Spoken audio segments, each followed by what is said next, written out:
Hi, and welcome to Plugged In. We're back at Athletes Village Plaza today for part 2 of the Kidney Walk. And TV and film actors Adrian, Holmes, and Doren are here to help celebrate the 10th anniversary of the Kidney Walk. PKD patient Elyse Gawley shares her personal story about living with PKD and her journey with the diagnosis from a very young age. And David C. Jones is at the Kidney Walk to interview some very special furry friends. It's all coming up next right here on Plugged In. Welcome to Plugged In. Plugged In is a show that's about your health and specifically the health of your kidneys. But we also like to have a little fun on our show, and I've got two great co-hosts with me here today to help me do just that. Welcome, William. Welcome, Kayla. Hello. It's so great to see you guys again. Good to see you. It's been a long time. Yeah, long time no see. I know. You guys have changed. You don't call them no more. Don't email, I don't right? think that's true. No, you guys have been having a lot of fun on the road. I know that. We have actually, yeah. We've had a great summer. So today we are here at Athletes Village to cover the Kidney Foundation's annual Kidney Walk in Vancouver. The Kidney Walk is one of the Foundation's signature events that raises both kidney health awareness and critical funds to support important programs and services for kidney patients all over BC and the Yukon. And this year is very special because it marks the Kidney Walk's 10th anniversary. Woo! So happy 10th birthday, Kidney Walk. Absolutely. And did you know that 10 years ago, a very special group of Scotsmen and lassies, they're known as the Sons of Scotland, they started a tartan stroll around Trout Lake right here in Vancouver, and this then expanded to 7 community events later that year. And then you fast forward today, and we have 16 communities across BC and the Yukon, and upwards of 4,000 participants and volunteers who are championing the Kidney Walk. Now that is pretty impressive. Speaking about passion and supporting the Kidney Walk, I want to share with you a few really amazing facts about the Kidney Walk. Did you know that it is estimated that British Columbians have logged an incredible 26 million kilometers and raised over $2 million over the last 10 years to support kidney patients, their families, at the Kidney Walks. It's incredible. I've been coming to the Kidney Walk for years now and watched it grow. But this year, it's a party! Bigger, better, stronger, faster than ever. And so much more today is going on. And they got my favorite. They have cake. We even have cake. Here today, we got cake. And I need cake, so I love cake. And okay, the cake's still gonna be here, so I think someone's a little excited about cake. Love cake. You and your cake, William. I love cake. We better remember that when his birthday comes around. You better. Yes, and we've got cake, and we've also got a special announcement coming up with the PKD Foundation. PKD stands for Polycystic Kidney Disease. It's an inherited kidney disease that is passed on from parents to children. So stay tuned for that and an interview with an amazing young lady and her story with PKD.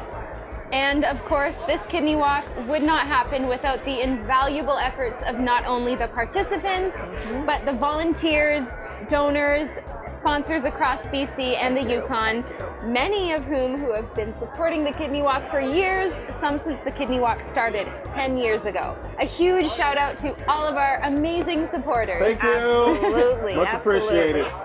And while we are here covering the Kidney Walk in Vancouver, we'll also be checking in with the other Kidney Walks taking place across BC and the Yukon. So what a great day here for the kidney community. Well, I think that the Kidney Walk is about to start. The bagpipes are in place. So let's go check it out, because you know what? They're really cool, the bagpipes. You might even see me dance a little bit too. But anyway, happy birthday, Kidney Walk, and thank you all once again. And here is to 10 more, right, guys? Right, Yeah. That's right. And we have a great show lined up for you today. Lots of fun and great stories to share. So don't go anywhere. And welcome back to Plugged In. I am William Stewart, Big Sleeps, and we are here at the Kidney Walk 2017, the 10th birthday of it, and we have a celebrity in the midst. His name is Adrian Holmes, the star of 19.2 on Bravo. Adrian, welcome.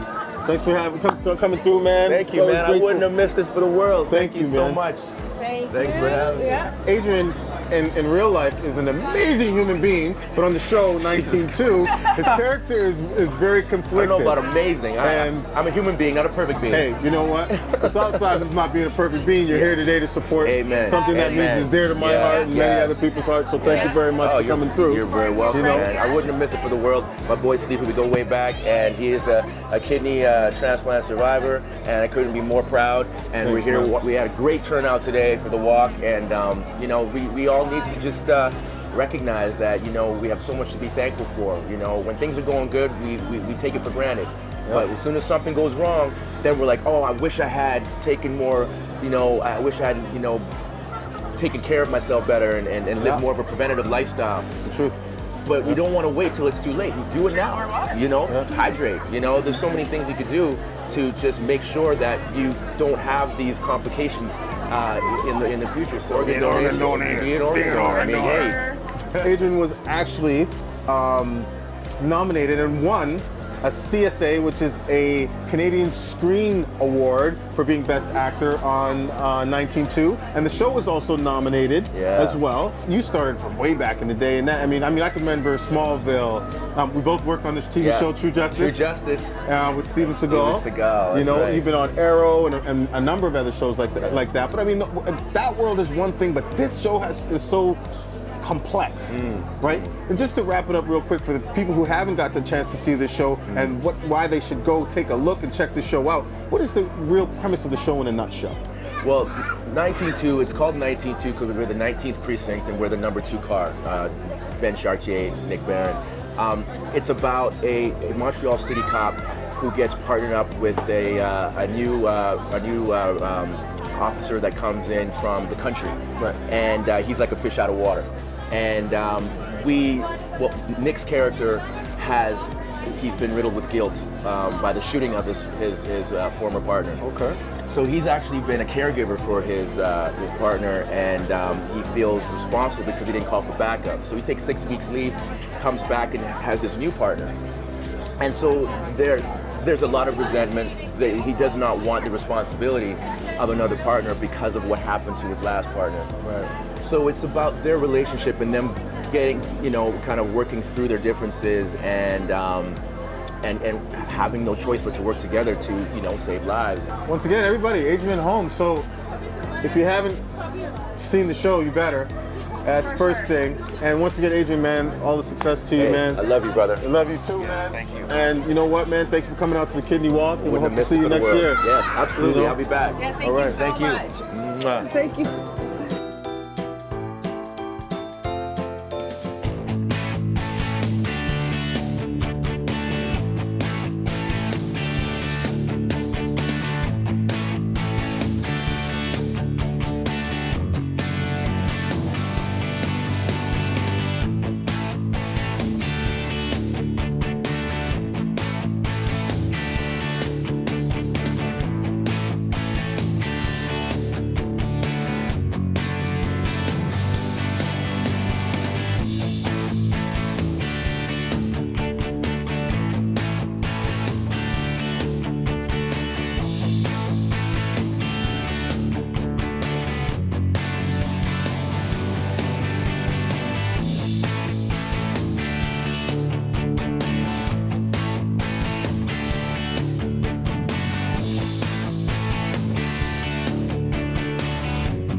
Hi, we're here today with Elyse Gawley.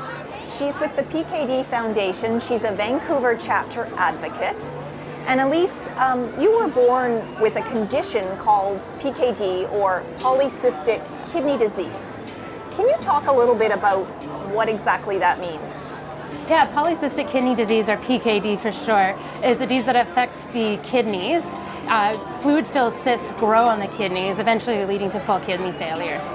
And I understand that PKD, it's an inherited kidney disease, and that means that parents can pass this disease along to their children.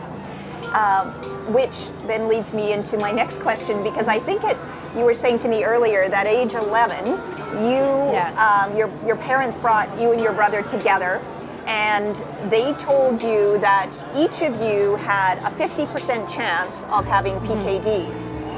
So that was probably pretty shocking news. Can you talk a little bit about what that conversation was like? Yeah, I remember it very vividly. I was 11 years old, and I kind of started noticing that my dad was getting sick a little bit more often, and that his energy wasn't the same. And so my parents sat us down and explained that he had this disease called polycystic kidney disease.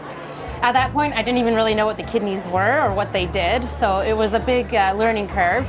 And they also explained that my brother and I each had a 50% chance of having PKD as well.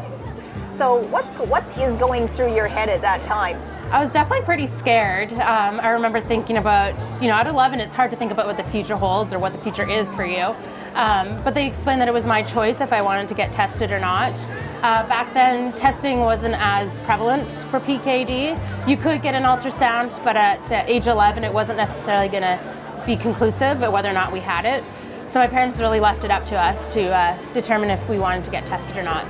So did you run out right away and decide I have to know whether or not I have PKD? No, it took me a long time. I decided that I was going to wait until I was a bit older. At 11, again, you don't really know what your future holds, or it's a weird mind game, really. You're often probably not almost old enough to take in all this information. Yeah. Right. So I didn't get tested until I was about 20 years old, when my uncle actually was starting to go into full kidney failure as well. So I decided that was a good time. If I didn't have it, then I was going to go get tested to see if I was a donor for him, but I found out that I actually was positive and I had that kidney disease. So what does the testing involve?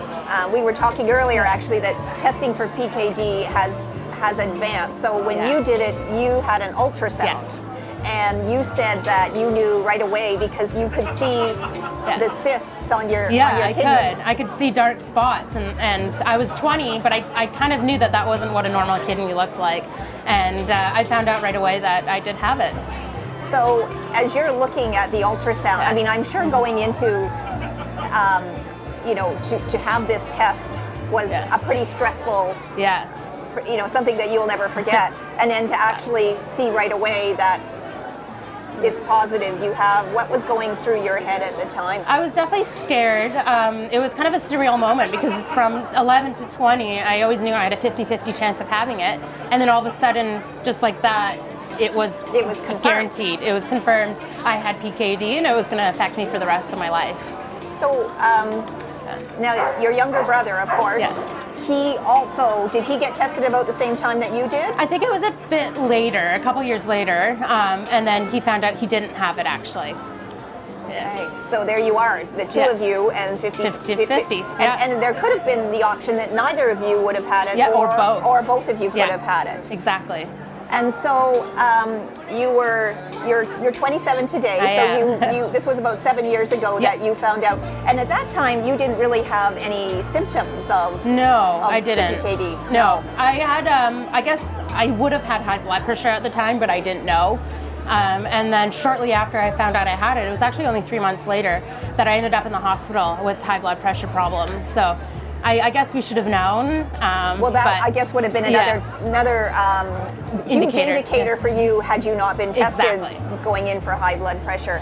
And one of the things that we were saying, and I guess because PKD is in your family, it's on your dad's side. Yeah. All of you kind of grew up eating a kidney-friendly diet. Yes, definitely. So, that's one of the big things for, I guess, keeping the kidney disease or the polycystic kidney disease, keeping it at bay is to keep, keeping yourself healthy and eating Yeah. a kidney-friendly diet. So at least for you, that wasn't a huge switch Exactly. in your life. Whereas, I have a friend that was diagnosed with kidney disease and she had no experience with it in her family. For me, it was something I was familiar with. So, not eating any salt or low salt diet is super easy. I grew up on that. So, yeah, it wasn't a huge change in that sense. How are you doing today with your PKD? Yeah, I'm doing fairly well. I monitor my blood pressure on a regular occasion and I take blood pressure medication. I also have to take a cholesterol management medication now. And my biggest problem is kidney stones and kidney infections. So I get regular kidney infections and I have significant kidney stones as well. And right now, of course, there's no cure for kidney disease, no cure for polycystic kidney disease. So your future, a transplant. Yes. Right. Yeah, that's where the direction it's taking right now. And are you on the transplant wait list at this point? No, I'm not. You have to be at a certain kidney function, as you know, to be able to get on that list. So I'm still doing well, relatively well, with kidney function. And I have, some good friends that have already said that they'd love to get tested when that time comes. So I'm hoping that a living donor will be my route. Your route. Yeah. And Elise, you're very involved in the PKD Foundation of Canada, and of course, I know that you're a huge advocate for organ donation, raising awareness. Can you talk a little bit about some of the things that you do? Yeah, well, for me, it's a way of giving back. My family was very fortunate. My dad, 16 years ago, had a kidney transplant from a living donor, which wasn't that common back then. And it was just a coworker, not even a friend. And so for me, getting involved with the Kidney Foundation or the PKD Foundation or even BC Transplant, it's really important to get my story out there. I know that sharing my story is really what connects to people and just making sure that people understand the impact that it has. Well, thank you so much, Elise, for joining us here today, and best of luck. Thank you so much. Come back and see us again sometime soon. I definitely will. Thank you. Thank you so much. Hi, welcome to Healthier You. I'm Beverly, a dietitian at St. Paul's Hospital.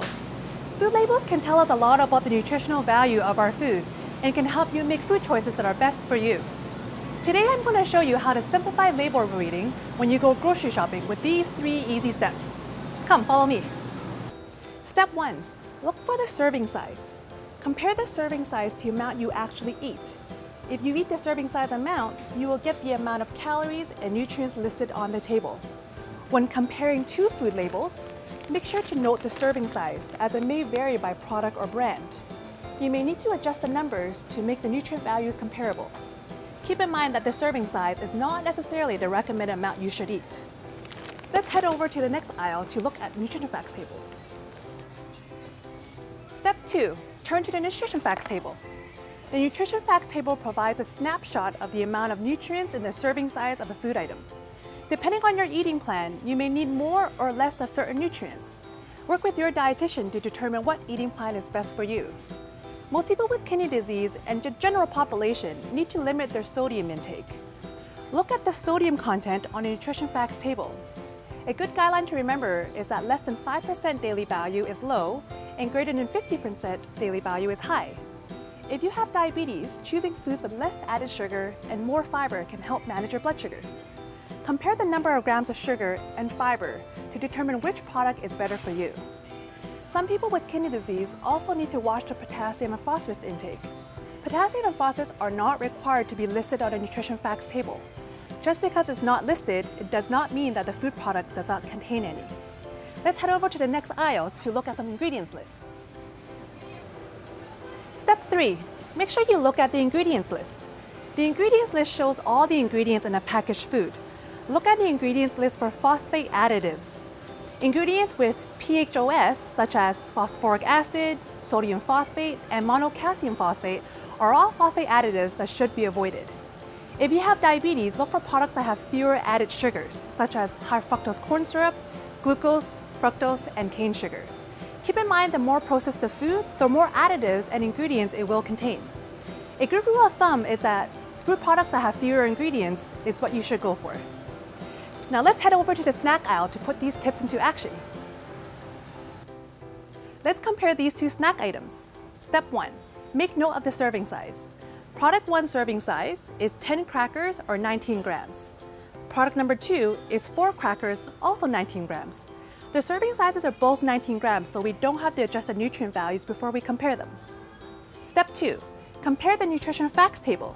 The sodium content in product number 1 is 11%, compared to product number 2, which is 1%. In product 1, it contains 2 grams of sugar and no fiber, whereas product number 2 has 2 grams of fiber and no sugar. Step 3. Look at the ingredients list for phosphate additives.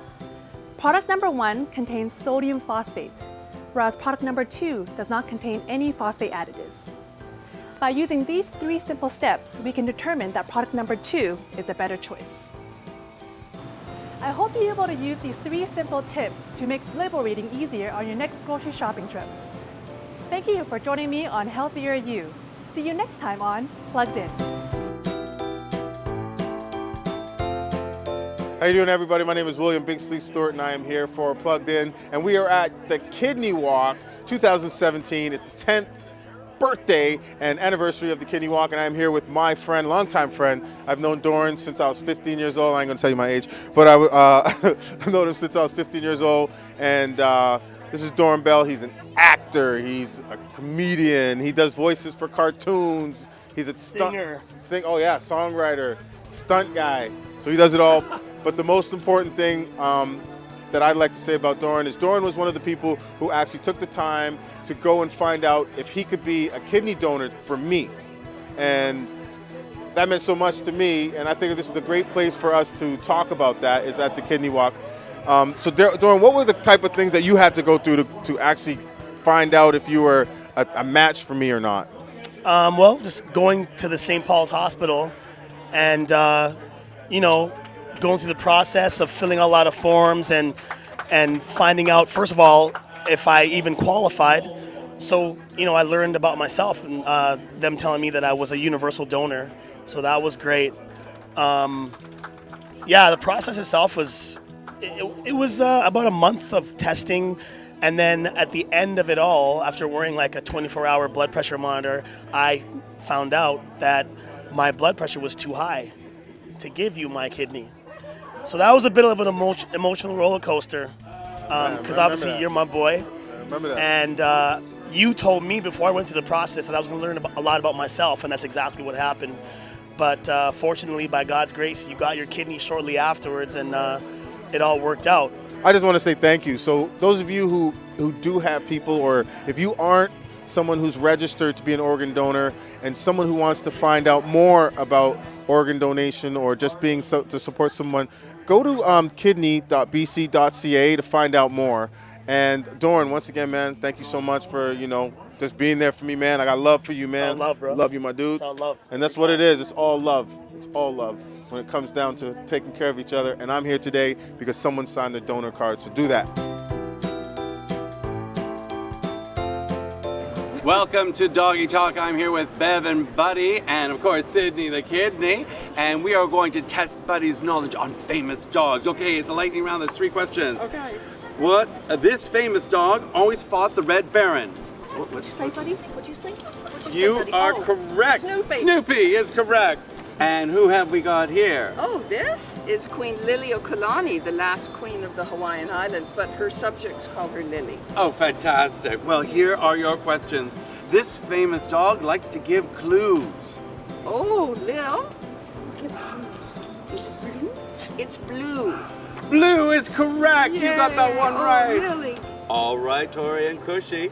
What famous dog was an authority on wishing well safety? On wishing well safety. Do you know the answer? Always knew about. What is it? Tell David. What is it? What is it? David. What? Oh, you're correct, Lassie. Lassie, good girl. And okay, studio audience, please quiet down. Don't shout out the answers. This famous dog travels in the mystery van. What was it? Oh. It was Scooby-Doo. You're correct. Scooby-Doo. Tell David. Scooby-Doo. You are correct. Scooby-Doo. Good girl, Cushy. Good Okay, girl. this one. Oops. This famous dog revealed a wizard as a fraud. Oh, Toto! Toto! Is that what you're going to say? No. Toto is correct! Yay. Toto is correct! This famous dog could play basketball and a variety of other sports. Airbud? Airbud, let's see. Let's see. You're correct! You're correct, Airbud. Good job, Sketch! 1 in 10 famous dogs can be affected by what disease? What was it? What did you say? Oh, kidney. Kidney disease is correct. What is it? What's the disease, Lil? Is it kidney? It's kidney. It is kidney. You are correct. 1 in 10 dogs, famous dogs. Kidney! You are correct. What is it, Kush? Tell David. Do you know the answer? Kidney disease. You are correct. Yay, You did very Cushy. well. Yes, Cushy, good girl. There you go. Very smart dog. Thank you.